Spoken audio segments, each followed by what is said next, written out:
Good morning. I'm Steve Runyon, and usually when I'm up here, I am the worship associate. But today, Reverend Sasha roped me into doing the service instead. I was explaining to Nick about 6 months ago, I sent her an idea that I thought she might be interested in for her. And she said it would be great if you could do a service on that. So that's what we're doing. I want to note that Barbara Stasiak originally volunteered to be the worship associate today, but she came down with something.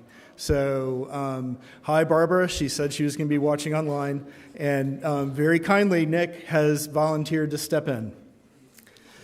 It's a blessing to be here today with you as we gather together to continue this month's theme of resistance.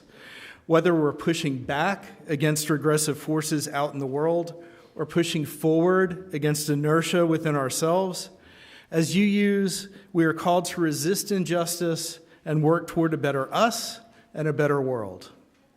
As we settle in, let's pause to center our minds and spirits. We begin with words by Barbara Wells. O spinner, weaver of our lives, your loom is love. May we who are gathered here be empowered by that love to weave new patterns of truth and justice into a web of life that is strong, beautiful, and everlasting.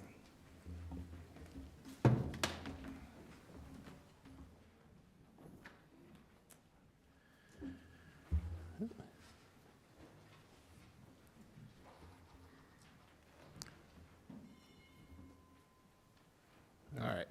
Sorry, I lost my place there. Good morning. I'm Nick Walwork. As Steve said, I'm the Director of Religious Education here at Morristown UU. Welcome. We're going to begin by lighting our chalice, the symbol of our Unitarian Universalist tradition. Steve's going to light it. Our chalice lighting words today come from Vanessa Tang. In igniting this chalice, we cast upon our hopes and intentions for all that is positive in our minds and in our hearts. May this be a precious light. May this precious light shine on. Now, we are going to say our affirmation together of lighting this chalice by James Villa Blake. We'll say it one line at a time. You can repeat after me. Or repeat after me, and then, when this computer sets back up, we'll get it out there. It's fine. That's why we do it responsive, right? Old school. Love is the spirit of this fellowship. Love is the spirit of this fellowship. And service is its law. And service is its law. This is our great covenant. This is our great covenant. To dwell together in peace. To dwell together in peace. And to seek the truth in love. To seek the truth in love. And to help one another. And to help one another. Let's stand for our opening hymn, number 124, Be That Guide, in the gray hymnal.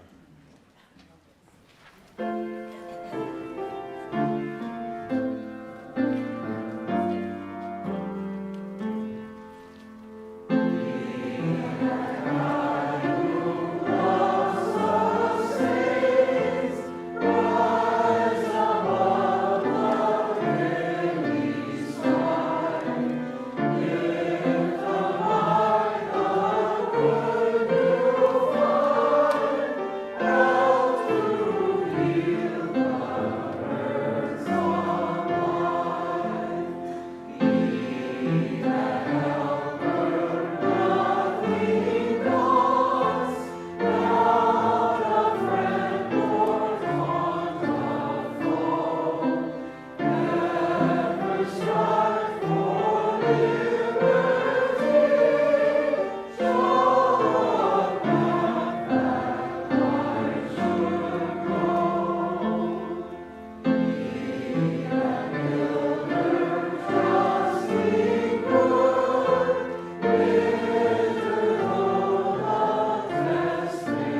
Morning again, and welcome to Morristown UU. We're so happy that you're here. If this is your first time, we're excited that you're here. If this is your 101st time, we're excited that you're here, and everywhere in between.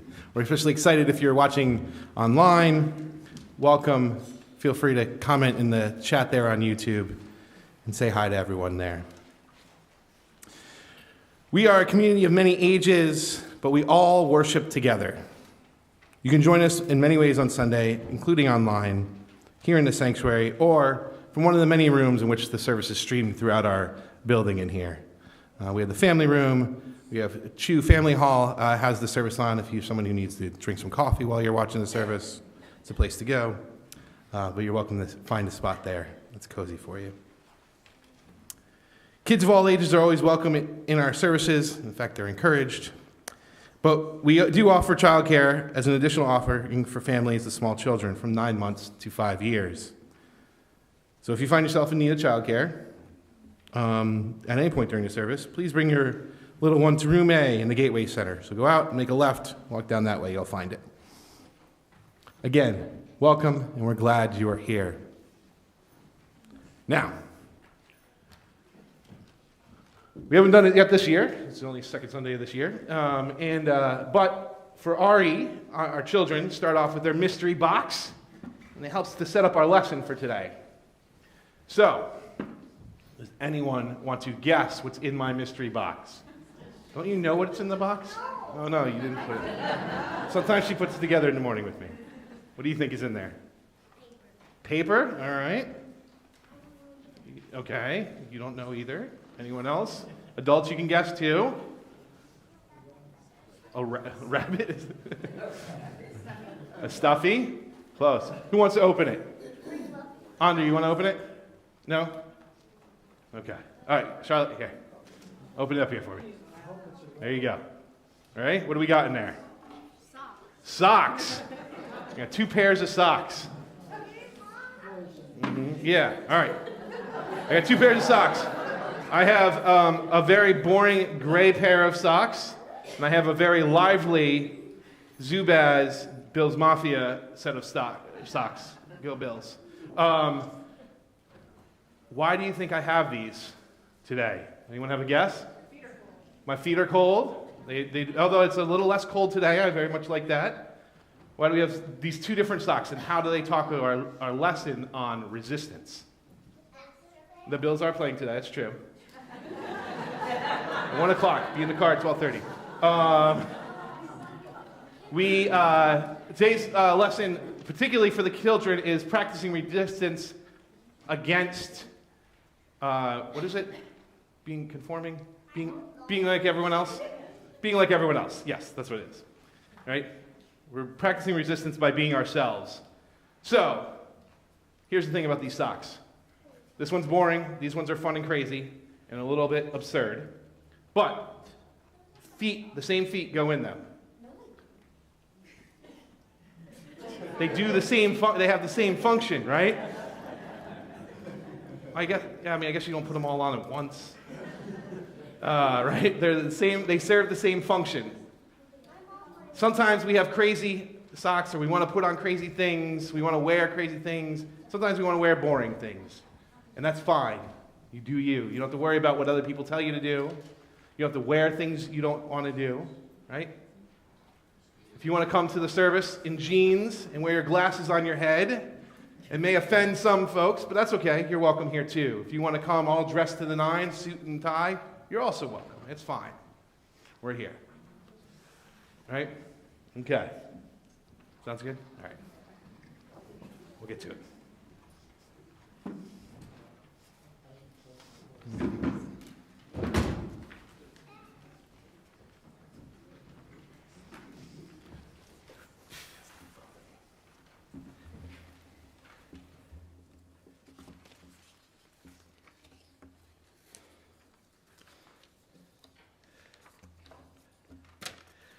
Sometimes we come to this sacred space with much on our hearts. Maybe you got married or are going through a divorce, lost a job or got a new one, came down with something or recovered from it. Children have joys and sorrows too, things that make you happy or sad. Whatever your age, you can share your joys and sorrows in our service by filling out our milestones and passages form before 9 a.m. on Sunday morning. The form can be found in our newsletter, and we also have paper forms located on the table on your way into the sanctuary. This morning we have only one milestone and passage, and I'm going to read it, and then please respond by saying, "We hold you in our hearts." We have an update. Our senior high youth group graduates and their brave loved ones are safe and sound.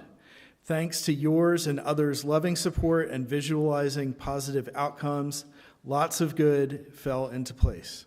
The work continues. They must return for part 2 in April. Please and thank you for keeping a focus on their safe success and your support, connecting with resources for their most positive outcome. There is much work to be done toward their security. We are so grateful for our privilege and our community.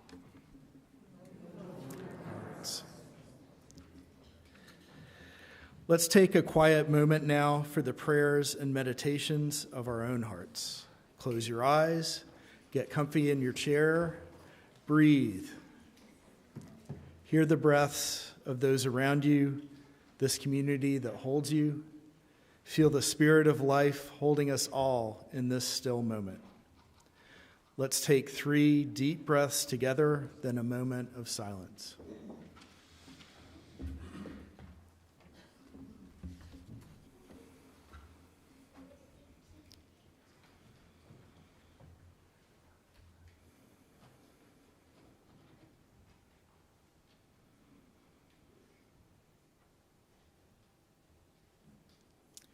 Amen, and blessed be.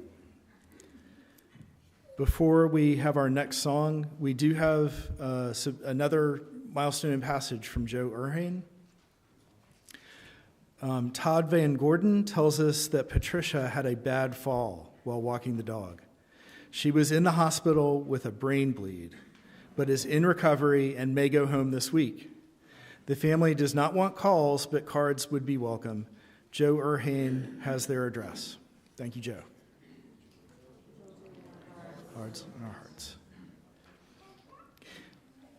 Now we're going to sing number 325, Love Makes a Bridge. Please stand as you're able.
Our reading this morning is in our hymnal, number 444, but it'll also be up on the screen. You got those slides, Alex?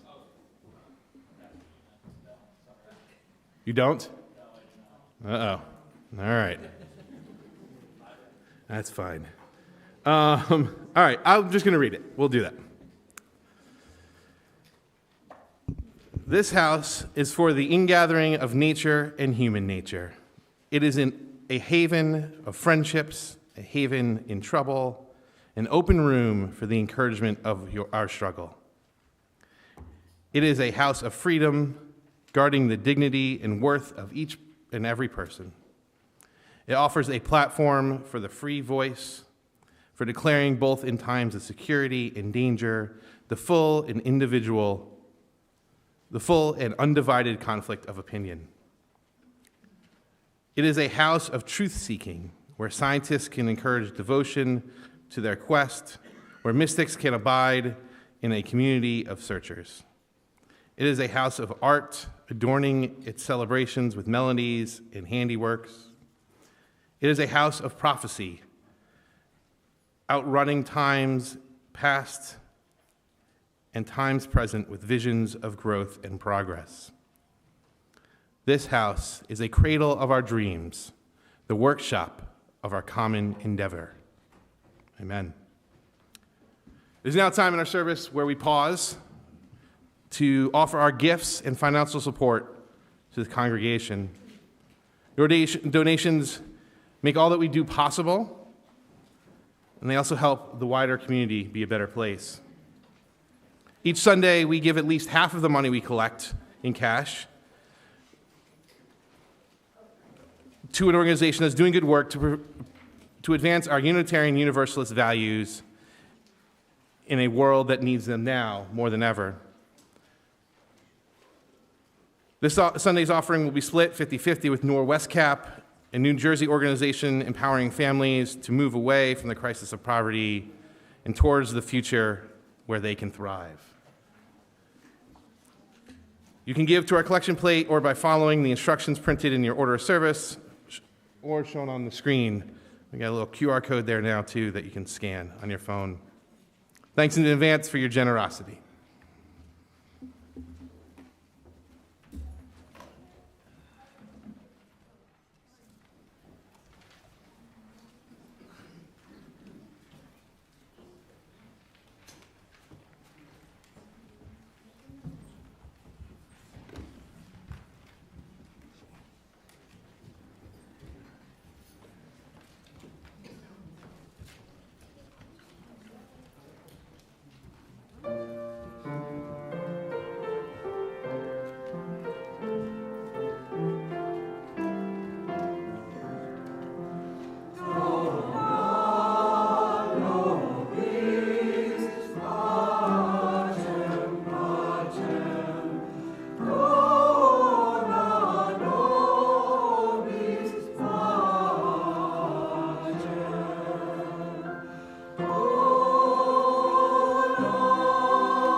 Creating this service and this sermon have been an interesting journey. What may not be so obvious when we're together on a Sunday morning is how solitary the writing process can be, or is. So if some of this seems like a conversation between myself and me, you aren't wrong. Thanks for listening in. This sermon's title is From Protest to Protection, but hang on, because we're going to start with complaining, then work our way through identity, protest, community, protection, love, power, and justice. I do a lot more complaining than protesting. It's easy to see injustices and to complain about that the world should be different rather than actually doing something about it. An explanation I've come up with is that maybe protest is just not in my nature. That might be due to having been raised by a moderately proud son of Wisconsin, because being a fully proud son of Wisconsin is just not what one does. Or being the youngest of three by a significant amount, or any number of things in my life up to this point. Or these could all be excuses rather than explanations, and that's a lot more likely. No, I can't be out there all the time supporting things I care about with a body and a placard. We have bills to pay, social obligations, and sometimes even sermons to write. I keep telling myself when I retire, but maybe I could do more now. Why haven't I? Here's a rhetorical question. Do any of you feel the same way? If not, that's great. But I'll bet that even if you've gotten out there with a placard or made phone calls or given money or gathered it for a good cause, you feel like you aren't doing enough because the thing that you want to stop or start or change hasn't, or not entirely. Sometimes there are real final victories, but more often the victories are halting and incremental. It can be exhausting. Sometimes when you're worn down, complaining can be constructive. You got to vent because otherwise frustration can turn inward and cripple your soul. So if you need to take a breather and let loose a little, do. Then with your mental laundry washed and hung out to air, put your shoulder back to the stone and keep pushing, just like we heard with Sisyphus last week. You may have heard, do something 100 times and it becomes a habit. I would suggest that our habits are a large part of what makes us, us. They're a significant part of our identity. So if you make a habit of complaining, you become a complainer. But if you make a habit of doing something, whatever your something is, you become a doer. And we all want to be doers, right? I know I do. But again, it's easier to complain even about myself and my own laziness or fear or whatever it is than to shake off those things and go do.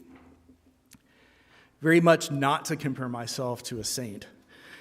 But one of my favorite examples from history of someone who made the transition from complainer to doer was the Christian saint Augustine of Hippo. He lived from 354 to 430 CE, and it's both reassuring and a little discouraging to know that human nature has remained so constant in the past 1,600 years or so. Augustine's youth was full of wine, women, and song. Then, at the age of 31, he finally listened to his devoutly Christian mother and converted to Christianity. But it wasn't always easy. He admits in his autobiographical confessions that he prayed, "Lord, make me good and virtuous, but not yet." That's a loose translation. It was actually a little more specific than that we won't go into right now. But the point is, he struggled with the desire to fit his own life to what the ideal of a good Christian does or doesn't do. The fact that he eventually attained that ideal to the extent that he was canonized demonstrates another facet of human nature. We can change. It may take a month or a year or a decade, but I can work on myself to move incrementally from complaining to doing. I can incorporate that into myself, make it part of my identity. And guess what else? There's a community here, right now, right here in this room, that can help with that, and that I can help. As both an example and counterexample of communities in protest, in late November of last year, the New Yorker Radio Hour had a segment called, "Why is Leaving MAGA So Difficult?" The interviewee, former MAGA pundit Rich Logis, explained how the MAGA media and his friend group became an echo chamber. The social selectivity built until it was his only community. But he managed to break out of that. And his website, Leaving MAGA, provides community and support for people attempting to break out of the echo chamber themselves and for friends and families of those who are still in it. As MAGA provides community to those protesting against the liberal agenda, and Leaving MAGA provides community to those who want out of MAGA, this fellowship provides community to those who protest the current state of things and want to better the natural and human environments. You may be asking yourself, really? You're comparing us to the MAGA echo chamber? For self-awareness, that is always a good question to ask. But no. What I'm saying is that community matters, and you can choose the community that you want to sustain and that you want to sustain you. That's true whether it's a community of protest or something broader, such as this fellowship. Next, we'll talk about moving from protest to protection, but first, let's pause to sing. Our song is number 169, "We Shall Overcome." Let's remain seated as we sing the first verse.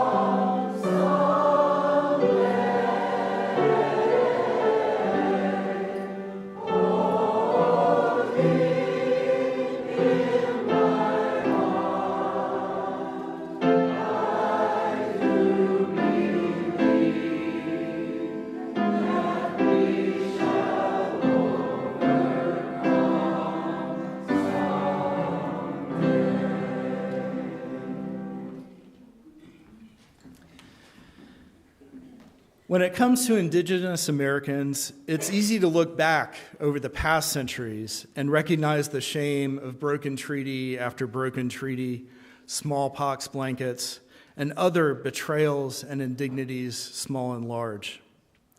But what many non-Indigenous citizens may not be fully cognizant of is that those betrayals are ongoing. Mauna Kea on the Big Island of Hawaii is a terrific place to look at the stars. High altitude, low humidity, minimal light pollution, and a stable atmosphere mean astronomers can see the rest of the universe more easily, and they've built a number of observatories on the summit plateau to take advantage of that. The barren mountaintop has also served as a stand-in for the moon and Mars for astronaut training. There's just one problem. While to non-Indigenous eyes, the mountain above 300 meters is barren, to Native Hawaiians, it's a holy site, alive not only with many rare plants and animals, but akua, that is, gods or spirits. Native Hawaiians consider it to be the piko, or navel of the universe. There are many ancient altars on the mountain, and the non-native constructions there are desecrations. And yet, a new $1.5 billion telescope is now under construction. Are the Native Hawaiians protesting? You bet they are.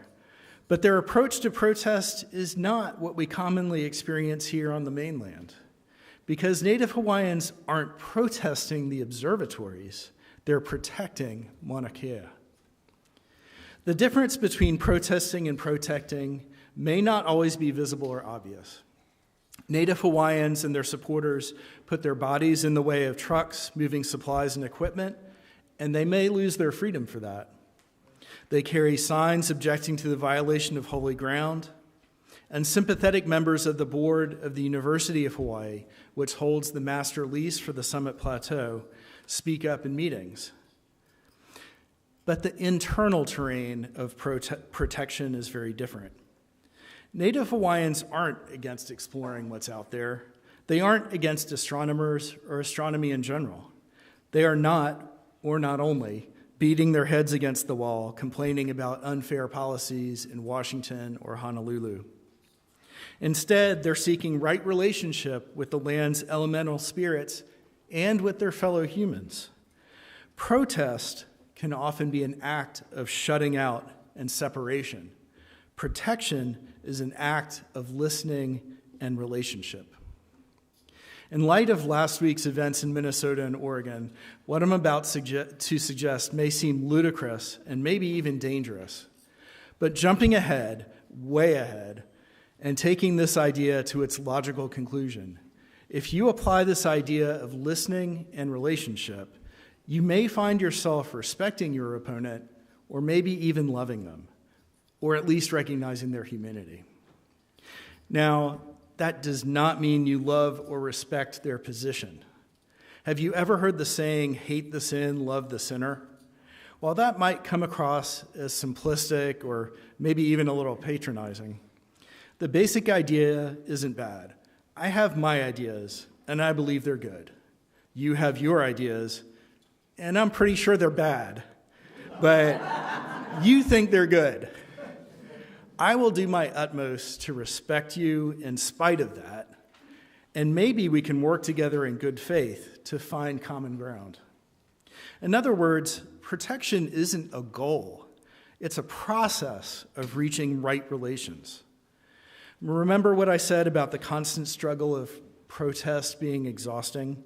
I don't know about you, but to me, the idea of protection as a process is a lot more energizing than an incident of protest that may feel angry and zero-sum. Let's pause again to sing before we tie this together and make the leap from complaining to acting. We'll remain seated again and sing only the second verse.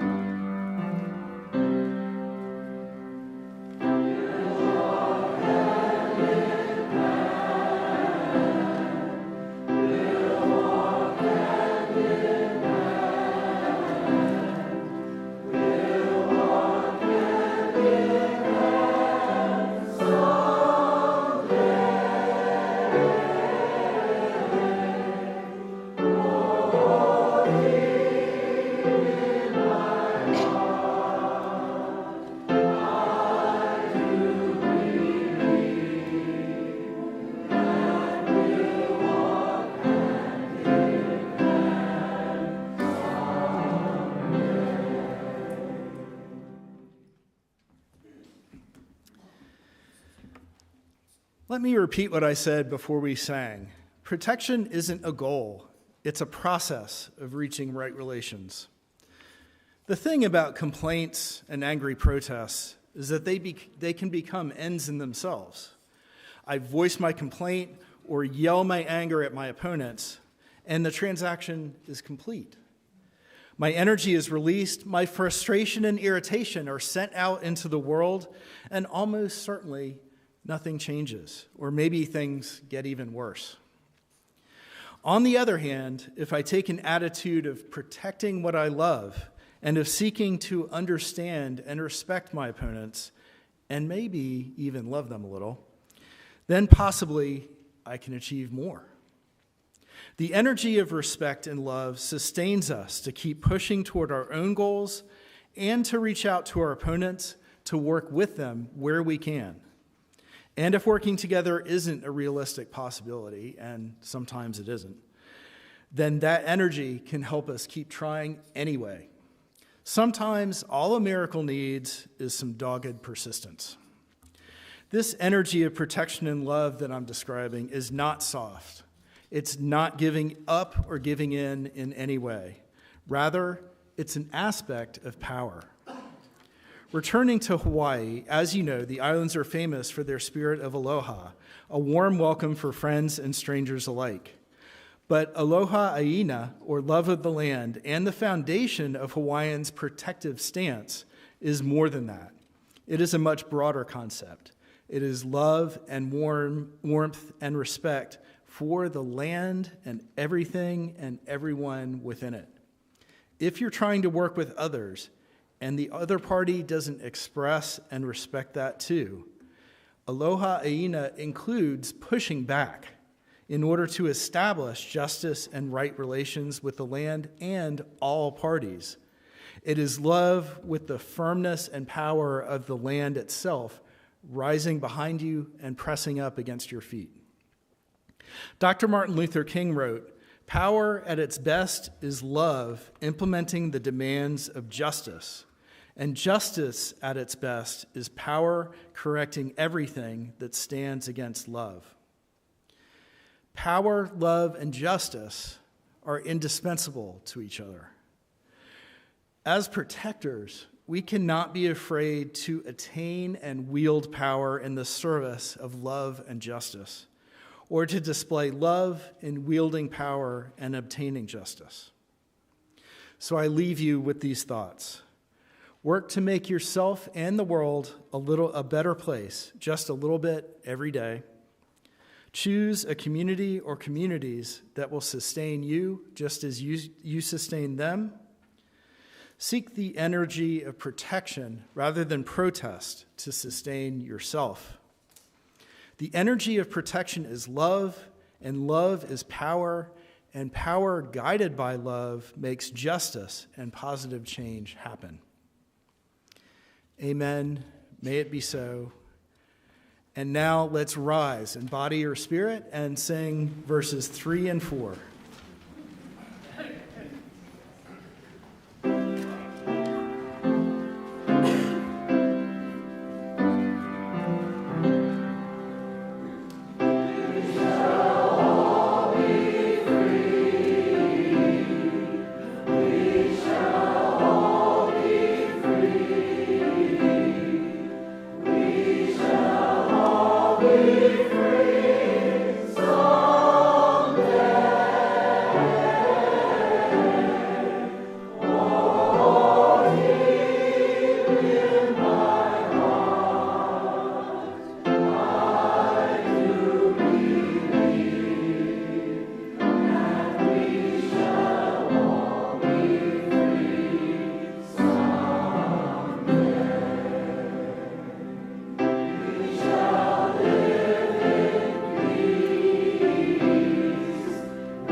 You may be seated.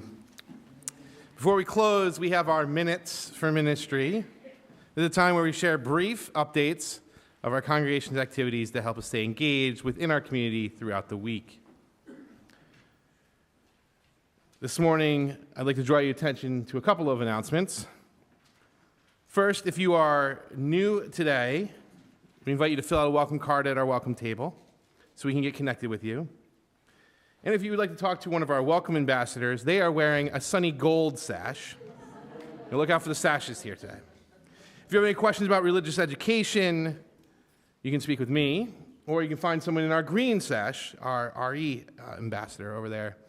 And if you're someone who's here needing a caring presence, you'll find a compassionate listening ear with one of our lay pastoral care associates. You'll recognize them by their green, or their sky blue sashes, sorry.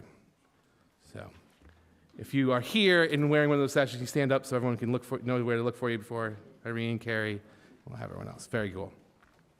There are several activities this week as we continue to build our community. After the service, we have our social hour. We invite you to come over there. And then at 11:30, we have adult discussion groups and children's RE. Next week, we will have our volunteer fair.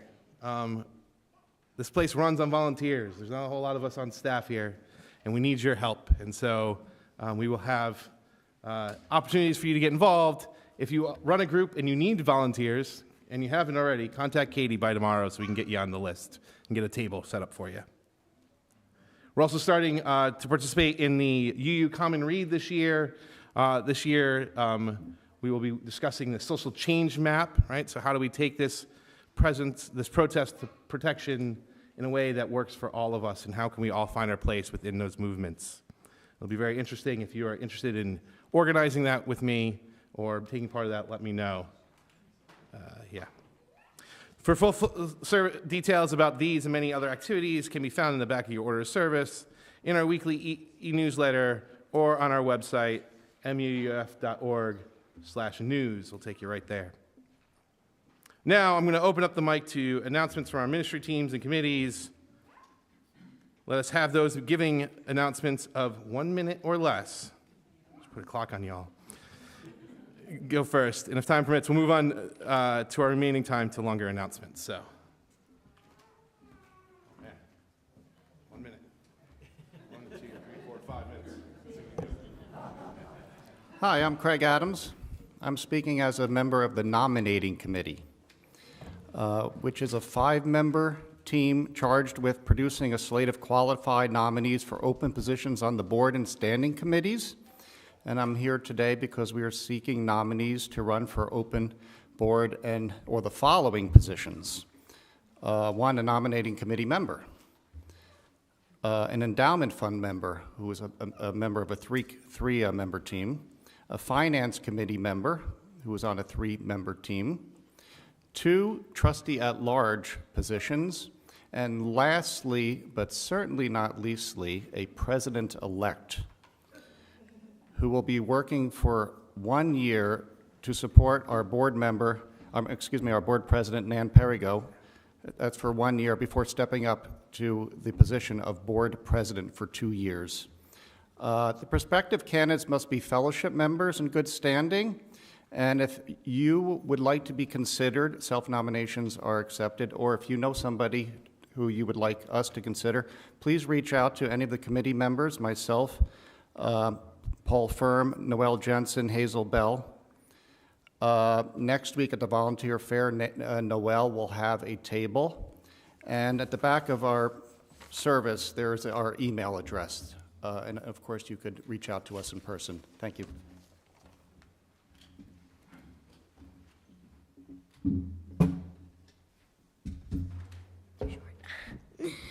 Hello, I'm Charlotte Walwork, and I am a member of the middle school book club. This month we're reading The Hate You Give by Angie Thomas. The meeting is on January 22nd from 7 to 8. We hope to see you there.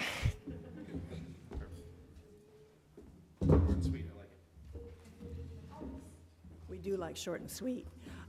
Good morning. My name is Nan Perigo.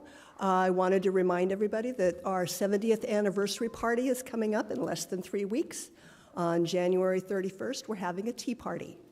And I encourage folks to come talk to me if you don't know what that means, or read the article that was in the newsletter a couple of weeks ago, What's in a Tea Party?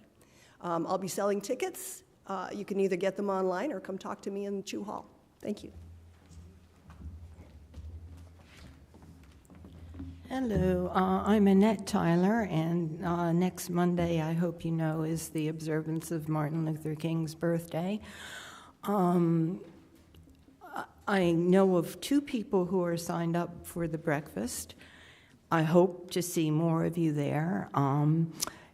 In the past, Toby, my husband, and I used to try and sit with strangers, and lately what they've done is they've reserved tables for congregations. So if you've signed up and you'd like to sit with other fellowship people, let me know or let the observance committee know, because I didn't see anywhere on the reservation site that you could do this. So hope to see you next Monday.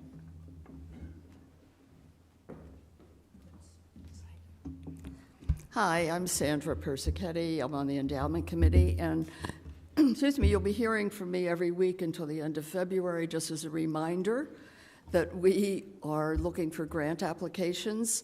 There was a blurb in the newsletter on Thursday with a link that you can actually fill out the application online.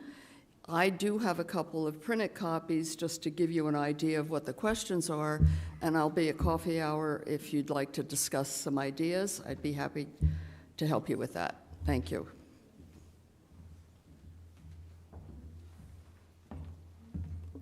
Last but not least, I'm Carolyn Evans, and I'm a trustee at large on the board. And at large is kind of a mysterious title. My responsibility is for networking. And networking involves communicating with different groups and committees in the fellowship to share our achievements, our challenges, and our activities. We'll be having a meeting next month, and because of this impending meeting, I am interested in updating contacts within each group and committee.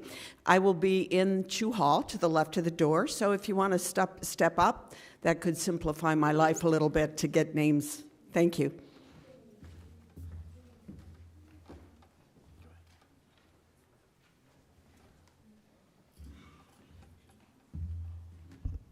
Hi, Craig Adams here again. I made an error. The member, I left off a nominating committee member. No, you said nominating. Yeah, who's on? We're a 5-member committee, and we are Judy Romano, Hazel Bell, Paul Firm, Noel Jensen, and myself, Craig Adams. Thank you.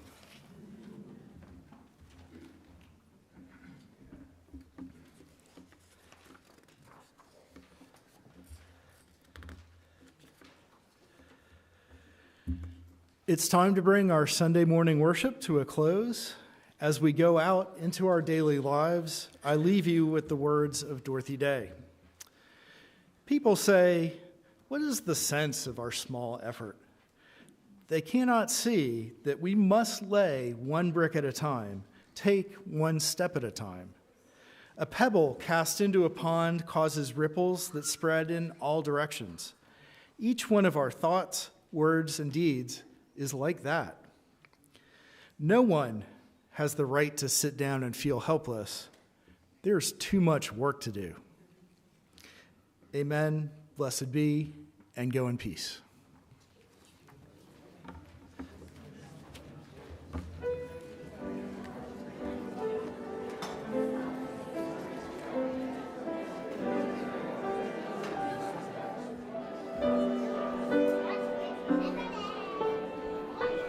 Thank you.